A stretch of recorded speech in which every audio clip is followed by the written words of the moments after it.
السلام علیکم۔ Urdu story corner channel میں ایک بار پھر خوش آمدید۔ اگر آپ ہمارے چینل پر نئے ہیں تو ہمارے چینل کو سبسکرائب کیجئے اور بیل آئیکن نوٹیفیکیشن پر کلک کیجئے۔ چلتے ہیں کہانی کی طرف۔ میں نہر کے کنارے بنے ڈھابے پہ مردہ دلی کے ساتھ بیٹھا چائے کا انتظار کر رہا تھا۔ دل عجیب بوجھل سا تھا اور چہرے پہ 12 بج رہے تھے۔ گاؤں کے ایک بابا جی میرے پاس آ کے بیٹھ جاتے ہیں اور کہتے ہیں کہ ابرار پتر خیر ہے، بڑا پریشان لگ رہا ہے۔ میں کمزور سی آواز میں کہتا ہوں کہ بس بابا جی کیا بتاؤں، گھر سے لڑ کر آ رہا ہوں۔ میری بیوی کو پتہ نہیں کیوں میری باتیں سمجھ میں نہیں آتی۔ صحیح کہتے ہیں، عورت کی عقل اس کے گھٹنوں میں ہوتی ہے۔ بابا جی مسکرائے اور بولے، جاؤ چھلیا، تیرا بھی کوئی حل نہیں۔ پر پتر، یہ جس نے مثال بنائی ہے نا کہ عورت کی عقل گھٹنوں میں ہوتی ہے، وہ خود کوئی پاگل ہی ہوگا۔ میں نے کہا، نہ بابا جی نہ، آپ نہیں جانتے ان عورتوں کو۔ بابا جی بولے، نہیں ابرار پتر، تو نہیں جانتا اصل میں عورت کو اور عورت کی شان کو۔ اتنے میں لڑکا چائے لے کر آ جاتا ہے اور میں چائے کی چسکی لے کر پھر بابا جی کی طرف متوجہ ہو جاتا ہوں۔ بابا جی اپنی چائے فریج میں ڈال کر ٹھنڈی کرنے لگ جاتے ہیں۔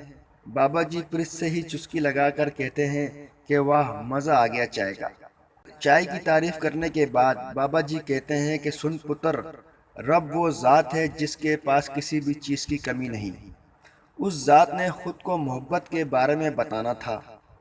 وہ انسان سے کتنی محبت کرتا ہے، تو اس نے ماں کا نام لیا کہ وہ 70 ماؤں سے زیادہ پیار کرتا ہے، جبکہ ماں ایک عورت ہے۔ بیٹی کو اللہ نے اپنی رحمت قرار دیا ہے، جبکہ بیٹی بھی ایک عورت ہے۔ پتر، میرا ماننا یہ ہے کہ ہم مرد عورت کا مقابلہ کر ہی نہیں سکتے۔ کہاں عورت اعلیٰ ظرف فراخ دل کی مالک اور کہاں ہم کم ظرف تنگ دل مرد۔ بابا جی بولے کہ عورت ہی وہ ہستی ہے جس کے قدموں تلے جنت رکھ دی گئی ہے۔ بس اسی بات سے تو عورت کی شان کا اندازہ لگا لے۔ جب وہ آج سے ہوتی ہے تو اپنی پسند کی ہر چیز کو چھوڑ دیتی ہے اپنی اولاد کے لیے۔ جب اولاد جنم دیتی ہے تو زندگی اور موت کی کشمکش میں ہوتی ہے۔ پتہ ہی نہیں ہوتا کہ جیے گی یا مر جائے گی۔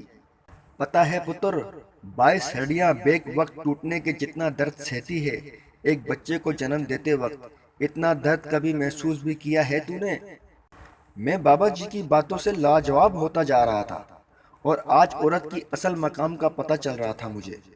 بابا جی بولے، ابھی آگے سن پتر، اور کلیجے پہ ہاتھ رکھ کر سنی ذرا، کہیں کلیجہ پھٹ ہی نہ جائے تیرا۔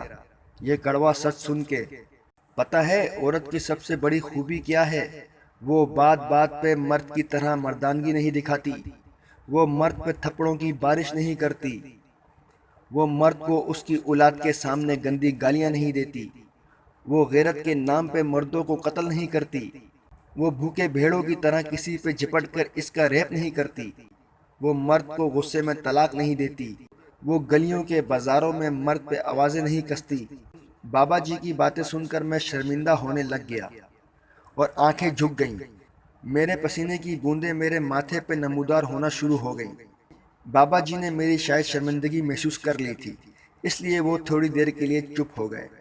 پھر بابا جی نے ڈھابے والے کو کپ لے جانے کا اشارہ کیا اور پھر دوبارہ مجھ سے مخاطب ہو کر کہنے لگے، پتر، تو سمجھدار لڑکا ہے، بس ذرا جذباتی ہو جاتا ہے۔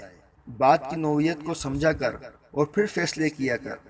پتر، ایک گھر میں جو روزانہ سب سے زیادہ نام لیا جاتا ہے وہ ماں کا ہوتا ہے یا بڑی بہن کا، اور یہ دونوں عورت ذات ہیں۔ ہمارے گھر کا وجود عورتوں سے ہے۔ گھر مرد نہیں بساتے پتر، عورتیں بسایا کرتی ہیں۔ گھر کی رونقیں عورتوں کے ہی دم سے ہیں۔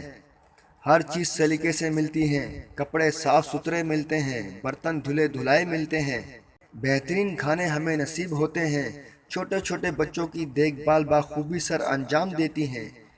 تو پتر، یہ سارا جادو ایک عورت ہی چلاتی ہے، ورنہ تو ایک سگا باپ بھی اپنے چھوٹے بچے کو زیادہ دیر تک نہیں برداشت کرتا۔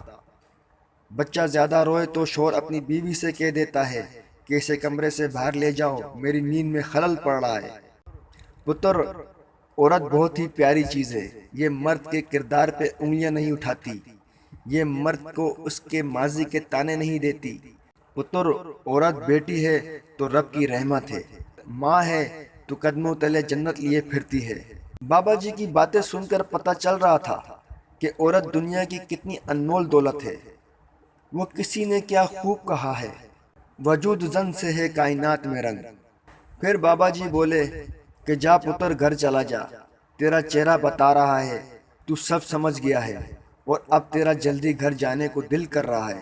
میں بابا جی کے قدموں میں بیٹھ گیا اور بابا جی کے ہاتھ چوم کر بولا، شکریہ بابا جی، آپ نے میری غلطی کو دیکھ کر مجھے سزا نہیں سنائی، بلکہ میری غلطی کو سدھارا اور احساس کروایا کہ میں غلط ہوں، مجھے سب کی عزت کرنی چاہیے۔ بابا جی مسکرائے اور میرے سر پر ہاتھ پھیر کر بولے، جیتا رہے پتر، اب گھر جا، گھر والے تیرا انتظار کر رہے ہوں گے۔